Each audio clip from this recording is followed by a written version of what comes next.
وَإِذْ أَخَذْنَا مِيثَاقَكُمْ، اور جب لیا ہم نے پکا وعدہ تم سے، لا نہیں تسفکونا تم بہانا، دماءکم دم کی جمع خون، ولا تخرجون اور نہ تم نکالنا، روٹ کیا ہے خے رے جیم، انفسکم اپنے نفسوں کو اپنی جانوں کو، من دیارکم اپنے گھروں سے، دیار کا روٹ جو ہے دال واو رے ہے، دور، دیار جو ہے یہ دار کی جمع ہے اور دار دور سے نکلا ہے، اسی سے لفظ دائرہ ہے، دائرہ کا معنی کسی چیز کو گھیرے میں لینا، تو گھر کو دار کیوں کہتے ہیں؟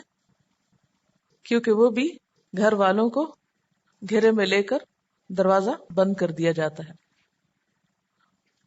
ثم پھر اقررتم قاف رے رے اقرار کیا تم نے۔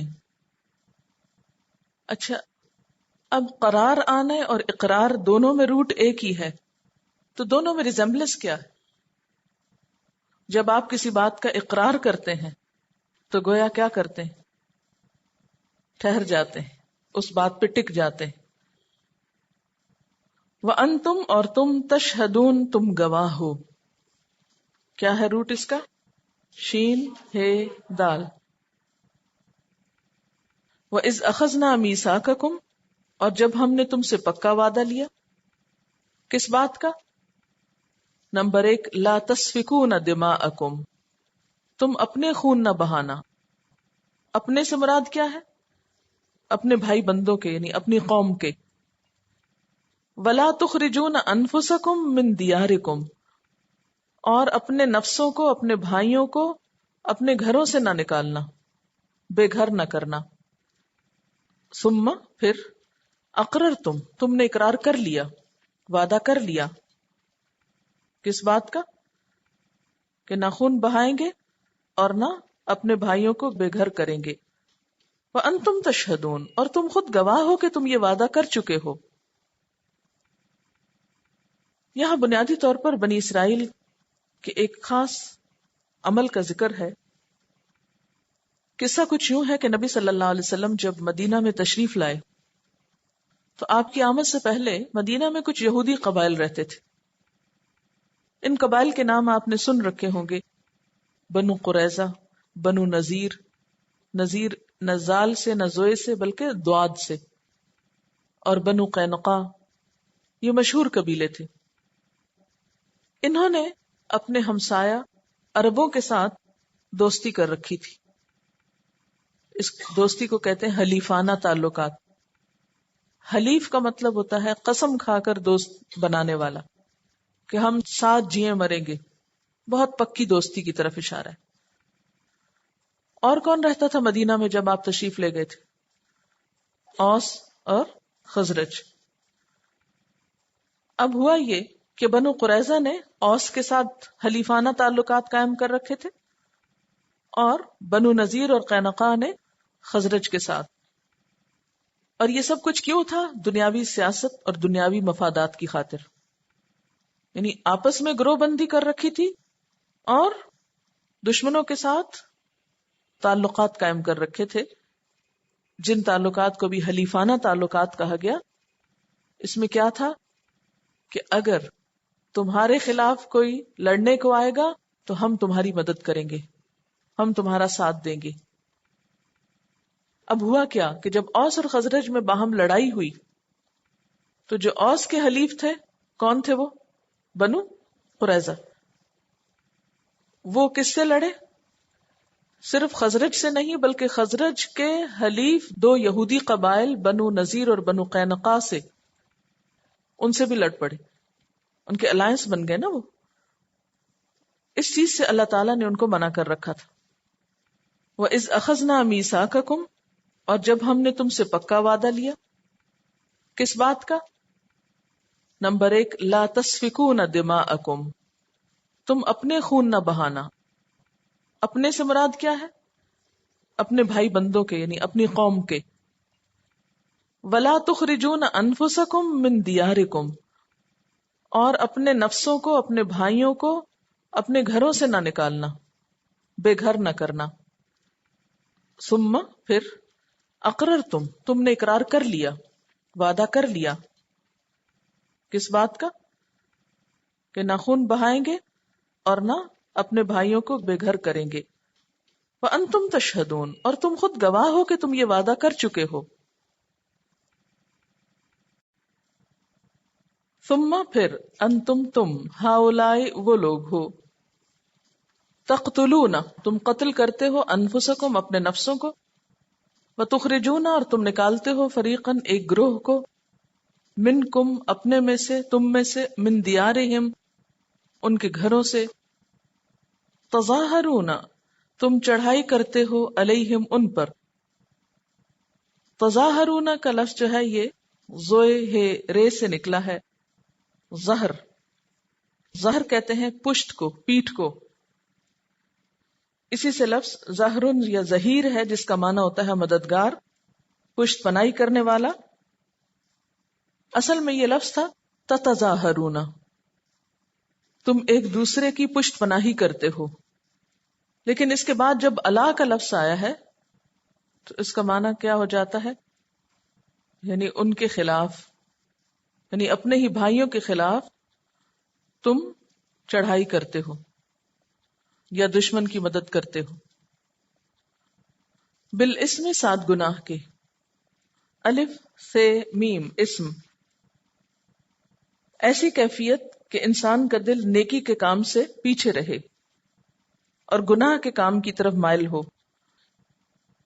نیکی میں سستی کرنے کو یا نیکی سے پیچھے رہنے کو اسم کہا جاتا ہے. یہ لفظ نکلا ہے آثمہ سے. آثمہ اس اونٹنی کو کہتے ہیں جو تیز چل سکتی ہو لیکن جان بوجھ کے نہ چلے. اسی طرح گناہ کیا ہے کہ انسان درست یا صحیح کام کر سکتا ہے لیکن سستی کے مارے یا جان بوجھ کے وہ نہ کرے. عدوان زیادتی، اس کا روٹ کیا ہے عدوان کا؟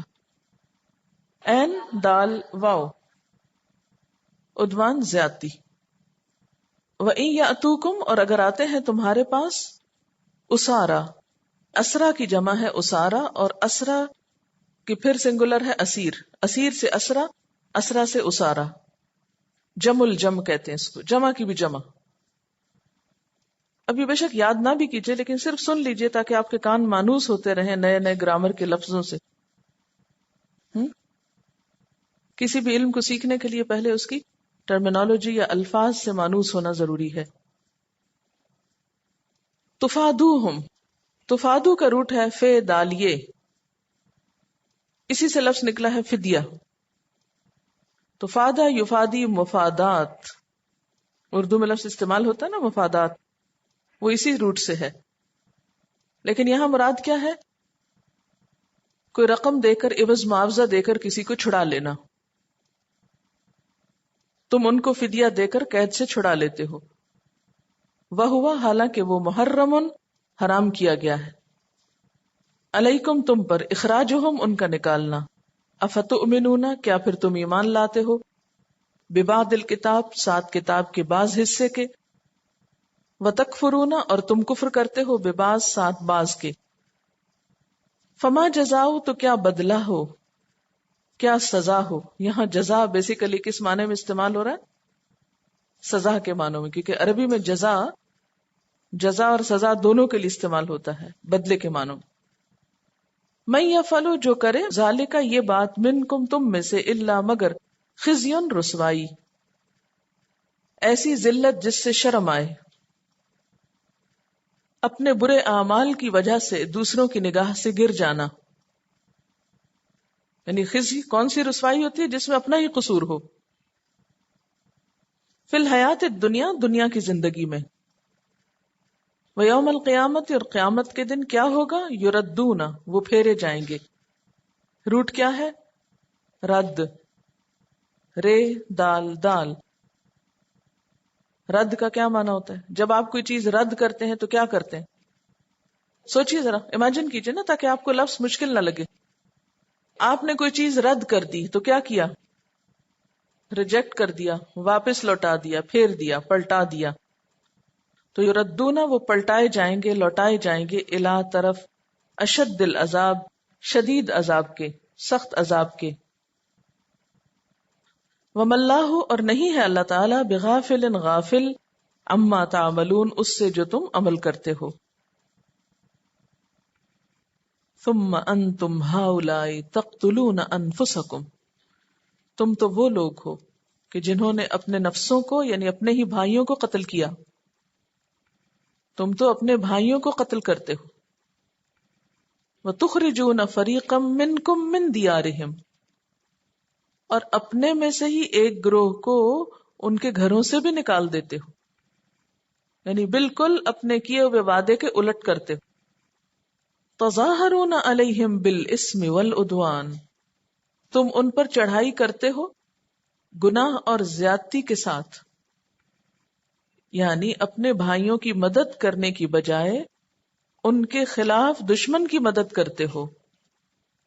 اور اس کام میں گناہ بھی ہے، زیادتی بھی ہے. گناہ کیسے ہے؟ یہ کہ اللہ کے حکم کی خلاف ورزی ہے. اور زیادتی کیا ہے؟ حقوق العباد کی پامالی ہے، اپنے ہی بھائیوں پر چڑھائی ہے. اور اس کے ساتھ ساتھ مزید یہ کہ احکام الہی کا مذاق اڑاتے ہو. وہ کس طرح؟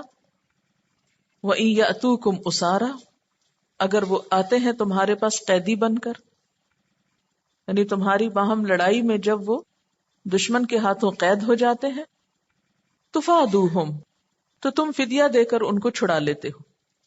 وَهُوَ مُحَرَّمٌ حالانکہ وہ حرام کیا گیا تھا علیکم تم پر اخراجہم ان کا نکالنا، ان کا گھروں سے نکالنا ہی حرام تھا.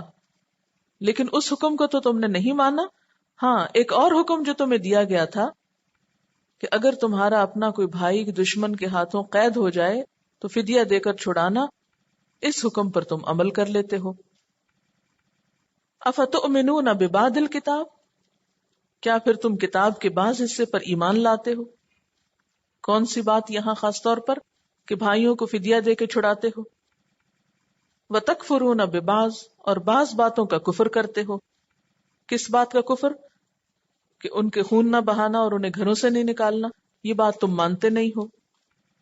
فما جزاؤ تو کیا سزا ہو، کیا بدلہ ہو، اس کے ساتھ ہونا کیا چاہیے. من یفعل ذلک منکم جو بھی تم میں سے ایسا کام کرے، الا خزی فی الحیات الدنیا مگر یہ کہ دنیا میں وہ ذلیل و رسوا ہو، خوب اس کی ذلت ہو، بے عزتی ہو. ویوم القیامت اور قیامت کے دن یردون الی اشد العذاب یہ پھیرے جائیں گے شدید عذاب کی طرف. یہ پھیرے کیوں جائیں گے؟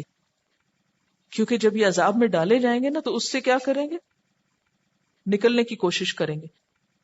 جب باہر آنے لگیں گے تو پھر لوٹا دیے جائیں گے، یعنی ان کو عذاب سے نکلنے نہ دیا جائے گا، یہ مراد ہے. وَمَا اللَّهُ بِغَافِلٍ عَمَّا تَعْمَلُونَ اور اللہ اس بات سے غافل نہیں ہے جو اعمال تم کر رہے ہو. اب آپ دیکھیے کہ جو آج کا اہم نقطہ ہے وہ ہے افتؤمنون ببعض الکتاب وتکفرون ببعض کیا تم کتاب کے بعض حصے کو مانتے ہو اور بعض کا انکار کرتے ہو. اب ہمیں اس آیت کی روشنی میں اپنے عمل کا جائزہ لینا ہے، اور اپنے میں سے بھی میرے کا. بحیثیت قوم ہم کیا کر رہے ہیں اور بحیثیت انسان کے میں کیا کر رہی ہوں. اللہ تعالیٰ پوچھ رہے ہیں، ایک سوال کر رہے ہیں آپ سے. سوال کیا ہے؟ افتؤمنون ببعض الکتاب وتکفرون ببعض کیا تم کتاب کے بعض حصے کو مانتے اور بعض کو نہیں مانتے؟ کیا میں قرآن پاک کی تمام تعلیمات کو مانتی ہوں یا کچھ کو نہیں مانتی؟ وہ کون سی باتیں ہیں جو میں اب تک نہیں مانتی حالانکہ وہ قرآن پاک میں لکھی ہوئی ہیں یا میں وہ پڑھ چکی ہوں؟ تو واقعی جو کچھ آپ نے پڑھا ہے اس سب کو آپ مانتے بھی ہیں؟ جو احکامات پیچھے گزرے ہیں وہ درست ہیں، سچی باتیں؟ یہ بات ہم زبان سے کہہ رہے ہیں یا عمل سے بھی؟ پیچھے کا پھر ایک دفعہ دوہرا کے دیکھیں کہ مجھے کیا کیا حکم اللہ تعالیٰ نے دیے ہیں کرنے کو، اور ان میں سے کون سی باتیں ہیں جو میں اب تک نہیں کر رہی. خاص طور پر نماز. ٹھیک ہے. اقیم الصلاۃ کا لفظ اب شاید تیسری دفعہ آ رہا ہے. کیا میری نمازیں پوری ہیں؟ اگر مجھ پہ زکوٰۃ فرض ہے تو کیا میں زکوٰۃ دیتی ہوں یا دے چکی ہوں؟ اور اس کے علاوہ بھی باقی تمام چیزیں.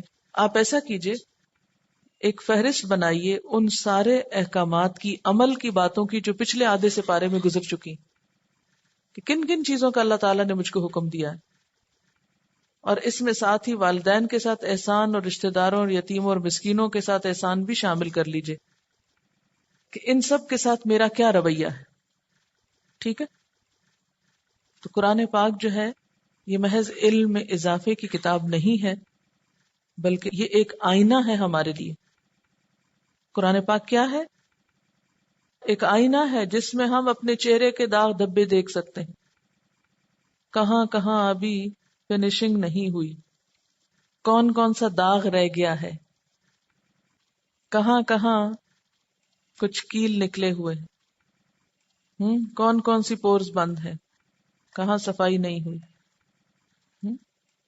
کہاں سے میں خوبصورت نہیں لگ رہی. آئینہ تو بہت غور سے دیکھتے ہوں گے. ایک ایک ایکسٹرا بال چہرے سے نکال لیتے ہیں.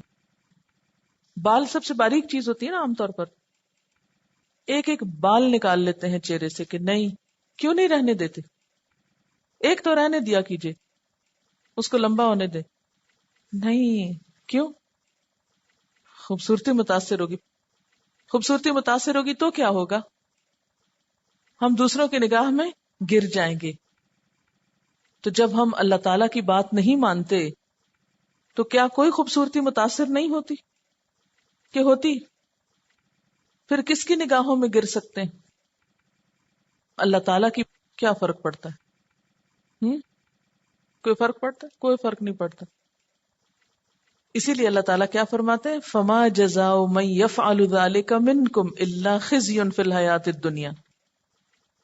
جو اللہ کی باتوں سے انکار کرے، جس قوم کے پاس اللہ کی بات آئے پھر وہ نہیں مانے، یا مرضی کی مانے مرضی کی چھوڑ دے، پھر ان کو دنیا میں ذلت ملتی ہے.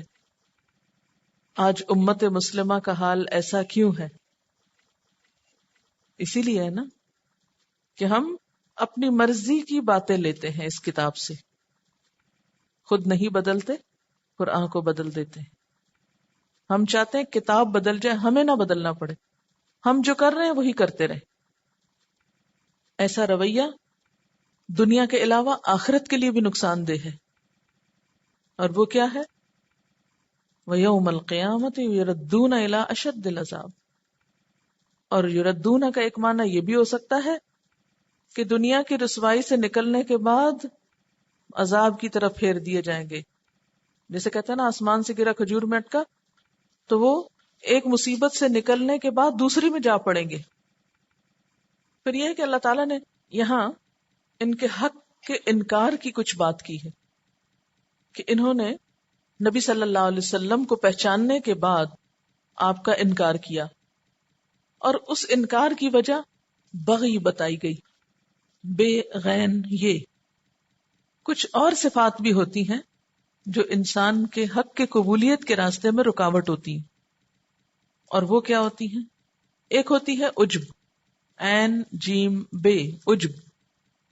دوسری ہے تکبر. تیسری ہے غضب. پھر ہے ریا. پھر ہے حسد. پھر مال کی محبت. پھر مرتبے کی محبت. اچھا، عجب کیا ہوتا ہے؟ خود پسندی. اپنے بارے میں ایک ایسا احساس کہ میں بہت اچھا ہوں، اور اس کے نتیجے میں کیا؟ خود پسندی کے نتیجے میں کیا؟ کہ صرف وہ چیز لینا جو خود کو پسند آئے، خود کو بھائے یا خود کو سوٹ کرے، اور ہر چیز چھوڑ دینا کہ جو اس کے خلاف ہو. تکبر کیا؟ خود کو بڑی چیز سمجھنا. غضب کیا ہے؟ کسی پہ ناراضگی ہے تو اس کی کوئی بات قبول نہ کرنا. ریا کیا ہے؟ دکھاوا کرنا. جب انسان دکھاوے کا ہر کام کرتا ہے تو پھر حق کو چھوڑ دیتا ہے. پھر حسد، کہ جس سے دل خوش نہ ہو اس کی بات کیسے مانی جائے. پھر مال کی محبت اور پھر مرتبے کی محبت. مرتبے کی محبت کیا ہوتی؟ اسٹیٹس کانشیس ہونا. تو یہ کچھ اسباب ہیں یا وجوہات ہیں جو انسان کو حق کی قبولیت میں رکاوٹ ڈالتے ہیں. اب سیلف انالیسس کیجئے کہ جب کوئی بات میں نہیں مانتی تو اس کی بنیادی وجہ کیا ہے، ان میں سے کون سی ریزن ہے. ٹھیک. اللہ تعالیٰ نے یہود سے 4 عہد لیے تھے. نمبر 1 کہ وہ ایک دوسرے کا خون نہیں بہائیں گے. نمبر 2 ایک دوسرے کو جلاوطن نہیں کریں گے. نمبر 3 ظلم اور زیادتی پر مدد نہ کریں گے. اور نمبر 4 فدیہ دے کر قیدیوں کو چھڑایا کریں گے.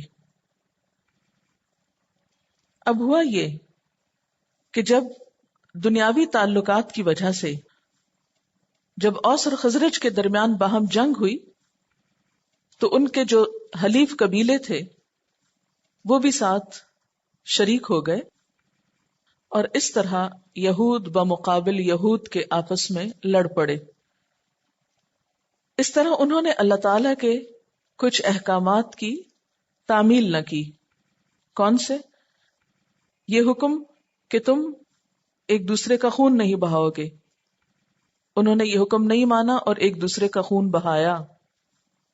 پھر اللہ تعالیٰ نے ان کو منع کیا تھا کہ تم ایک دوسرے کو اس کے گھر سے نہیں نکالو گے، تو انہوں نے ایک دوسرے کے خلاف جب جنگ کی تو انہیں ان کے گھروں سے بے گھر کیا. پھر اللہ تعالیٰ کا حکم تھا کہ تم ایک دوسرے کی ظلم اور زیادتی پر مدد نہ کرو گے، لیکن انہوں نے کیا کیا کہ اس حکم کو بھی توڑا. پھر ایک اور حکم تھا کہ تم قیدیوں کو فدیہ دے کر چھڑاؤ گے. تب ہوا یہ کہ جب باہم لڑائی میں ان کے اپنے ہی بھائی ان کے حلیفوں کے ہاتھوں پکڑے گئے تو پھر سارے اکٹھے ہو کر پیسے جمع کر کے ان کو چھڑانے چل پڑے. تو یہ اللہ تعالیٰ کی آیات اور اللہ کی کتاب کے ساتھ مذاق تھا. ایسا مذاق کرنے والوں کے لیے اللہ تعالیٰ نے کیا فرمایا؟ افتؤمنون ببعض الکتاب، کیا تم کتاب کے بعض حصے کو مانتے ہو؟ وتکفرون ببعض، اور بعض کا کفر کرتے ہو، بعض کا انکار کرتے ہو. فما جزاء من یفعل ذلک منکم، تو کیا بدلہ ہو، کیا جزا ہو، کیا سزا ہو اس شخص کی جو تم میں سے یہ حرکت کرے. کون سی حرکت؟ کہ کتاب کے کچھ حکم تو مان لے اور کچھ حکم چھوڑ دے. ایسے لوگوں کے لیے کیا ہے؟ الا خزی فی الحیات الدنیا، دنیا کی زندگی میں رسوائی ہے. ویوم القیامت، اور قیامت کے دن بھی یردون الی اشد العذاب، ایسے لوگ شدید ترین عذاب میں ڈالے جائیں گے. اور اللہ تعالیٰ ایسے لوگوں کی حرکات سے غافل نہیں ہے. یہ سب کچھ دنیا کے فائدوں کے لیے تو تم کرتے ہو، لیکن بے وقوف ہے وہ شخص جو اپنی آخرت کا نقصان کر کے دنیا کا تھوڑا سا فائدہ لے.